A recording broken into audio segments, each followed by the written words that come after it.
Hi, everyone. My name is Daniel Beauchamp. I am a marketing and ticketing coordinator here at the Coppell Arts Center, and I'm very pleased to be joined by photographer Anthony Jones, who is one of the artists featured currently in our Through the Lens exhibit here in the Mr. Cooper Group Lobby Gallery. Hello, Mr. Jones. Hi, good afternoon. So you are a longtime Coppell resident, although I understand you're living in Seattle currently. What kind of memories do you have of Coppell? Well, we moved to Coppell when I was in fifth grade. So that would have been about 1985 or 1986. It was a lot smaller then. Did a lot of exploration on our bicycles all around town. It was a great town. Graduated from high school there and then went to Texas A&M University. So a long time, I guess, Coppell and Dallas resident.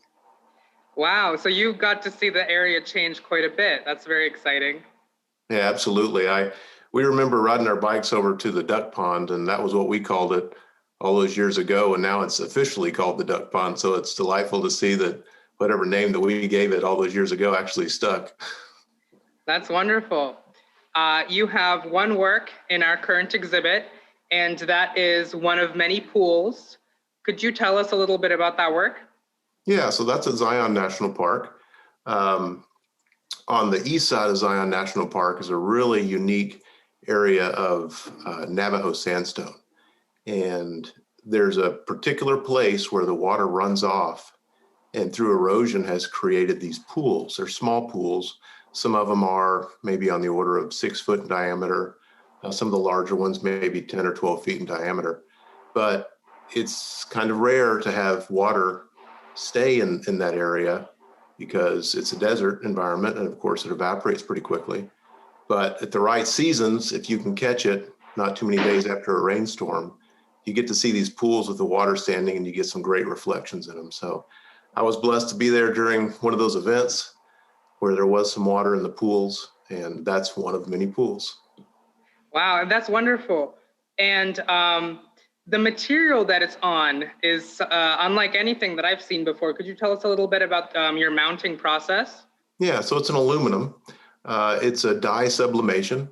So the process for printing on aluminum is it's printed traditionally on a paper with a special type of ink. And then they put that ink, that printout, onto a finished aluminum surface. They press with heat for anywhere from 10 to 20 minutes. And then they lift the paper off. And then at the end of the time, then that dye has sublimated into the aluminum structure. Wow. So it's printed backwards in that case, correct? Right. So what you're looking at is what I look at. So what the printer has to do is print a reverse image. Yes. And do you frequently print on aluminum? It's a newer medium for me. I'm used to printing on paper and photo paper, but I know that with the aluminum, what you get is a broader dynamic range. You get a lot more bright whites, a lot more deeper blacks. It just really kind of, I think, resonates to who's looking at it. The other thing I like about it, reproduction is remarkable. Yeah, and I think that when we look at prints, normally if it's framed, it's behind a piece of glass, and that glass, whether we think about it or not, it separates the artwork from the viewer. And without any glass in front of the work, you get to see it kind of more naturally. So it's fun to print on aluminum. It does take a little bit different work in how you have to prepare the photo so that it replicates, reality and what you're wanting it to look like. Otherwise, it can look too dark. So you do have to bring some of those whites up a little bit so that they translate to kind of the finished product. Oh, so do you brighten the entire image or just kind of bring up the whiteness? It's mostly in the highlights, yeah. But what I'll have to do is I manage photos for my books, and I manage photos for maybe the internet, and then I manage photos and their post-processing for the aluminum. They're all a little bit different. Same photo, and I want the result to look the same in every different medium, but you have to process them kind of really particular to that printing process. And does the tint look different on aluminum? Do you have to account for maybe higher greens or reds? Typically not. It is hard. Anytime you print I would say that reds suffer the most when you go to print. What we're accustomed to looking at on our computer screens, because they're backlit, it's so bright, it's great. And then you go to print and it's like, where are those vivid reds? Well, printers just can't handle that as well. And they struggle with really bright greens and blues too. So there's some adjustments, there's some compromise. Wonderful. That's fascinating to hear about your technical process. But also, Zion, I've been there once. It's a beautiful place. One of my favorites, I think, in the US. And I understand that you do a lot of photography at national parks. How did you get into doing that?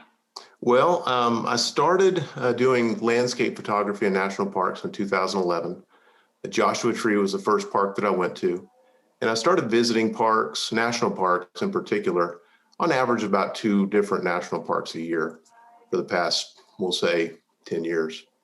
I carried on with that interest as an amateur photographer until 2017. And up until that point, I'd been working as a director in engineering for a local company.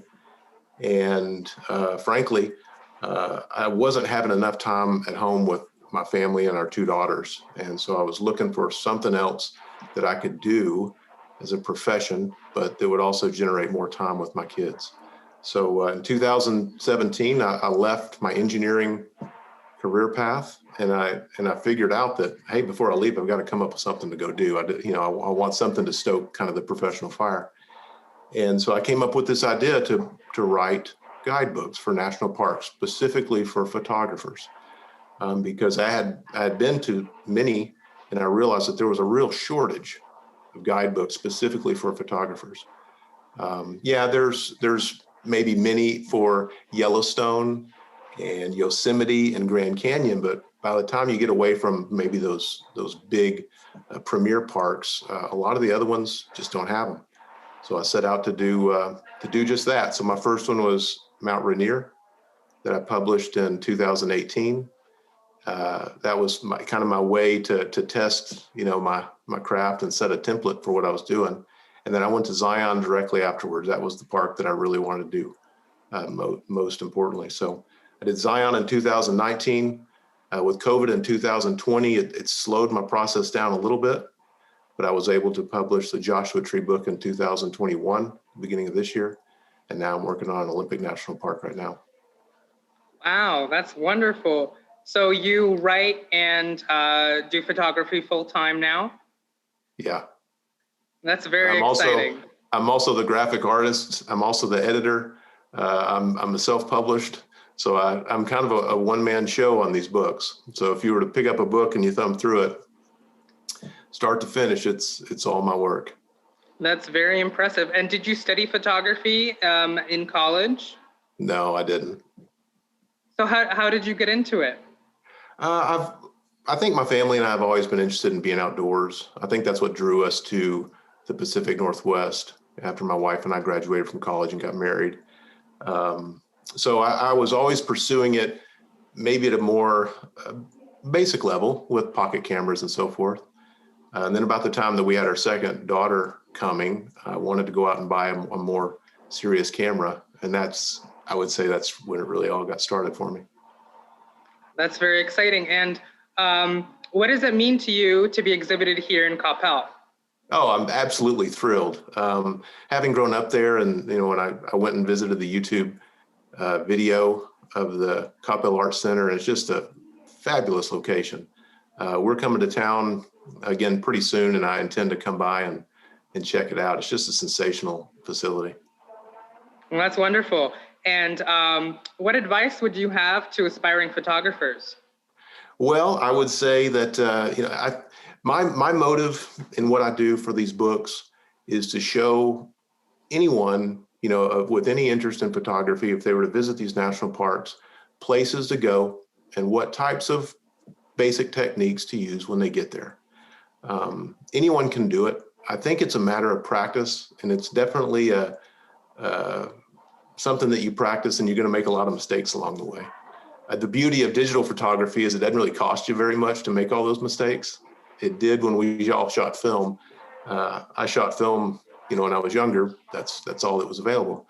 And every click cost you, depending on where you process it, between maybe 50 cents and $1 a shot, by the time it's processed for slide film or whatnot. But with digital photography, the name of the game is just to get out there and experiment, but also to understand, I think, what it is that your camera is doing, as a tool. I think we can all just walk around and point and click, but there are a lot of settings on the camera that, that help you get the image that you're wanting, to help you reflect, what it is that you're seeing in front of you. So, hey, the name of the game is to get out there and do it, make some mistakes along the way, and you'll be paying attention to the camera and see, how it's working with you and what changes you can make to it to get the results that you want. And I should ask, what camera do you use? Do you have a favorite? I shoot, for most of my work, it's on Canon full frame. I also use micro four thirds. I use a Panasonic system for longer reach telephoto work. The reason I've gone that path, I still use a Fuji film camera I'm looking at here on my desk. I've got a little Nikon camera that I use. So I've used a lot of different brands. But the reason that I like the Canon full frame cameras so much for my wide angle work and kind of normal reach work is I like its format and how it handles colors. It's tolerable to carry. It's kind of a weighty system. So when you're hiking longer distances, you know it. And for a while, I was also using the Canon full frame gear for telephoto work, and those lenses get pretty big and pretty heavy. And I realized that my passion really is in landscape, although I have an interest in architectural photography and wildlife photography and sports photography with our kids. And I realized that for the longer reach, the telephoto stuff, that I could use a smaller format system that was a little bit smaller and more portable system that worked out just fine. So I think I found a balance, and that's kind of how my kit has grown, is full frame Canon on the wide to short telephoto stuff, and telephoto I use micro four thirds typically. That's definitely something that I think the average person doesn't really consider, is how heavy, a lot of this equipment is. And, it's a beautiful photograph, one of many pools.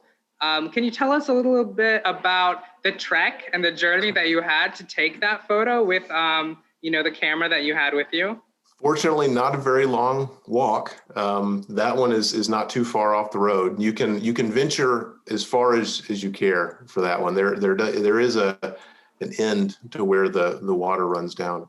But I bet you that particular walk was maybe only about 10 to 15 minutes off of the main road. That particular shot, I was using a wide angle lens. I'm sure I was at a pretty wide angle. But I definitely remember my belly, and I was laying on the ground. I had to get down really low to get the reflection the way it was. So, that wasn't a perspective that you would have if you were standing up and looking. You would have stood up and looked down at a pool of water, but I got down really low as I could tolerate. And maybe it was even hard to breathe, but I was working real low to get that reflection there. Wow. And having a photographer's eye, does that change how you view the world? Do you think about angles and perspectives in a different way? Absolutely. Absolutely. When I was in engineering, I spent the bulk of my career in design engineering. And for me, it was important to produce, works that, were aesthetically pleasing to our customers, as well as just, getting the job done. So my mom's an artist and has had a career as an artist and a teacher for forever. And that's right. She's in ceramics. That's right. And so I've grown up around it. So I may not be formally trained in arts and composition, but I've been around it all my life. And so it's easy to see. And you're right. I walk around, and we live in Seattle, and I'm looking out the window now, and we've got all these beautiful trees, and I'm looking at the light. I would say this house that we live in isn't really good for interior lighting.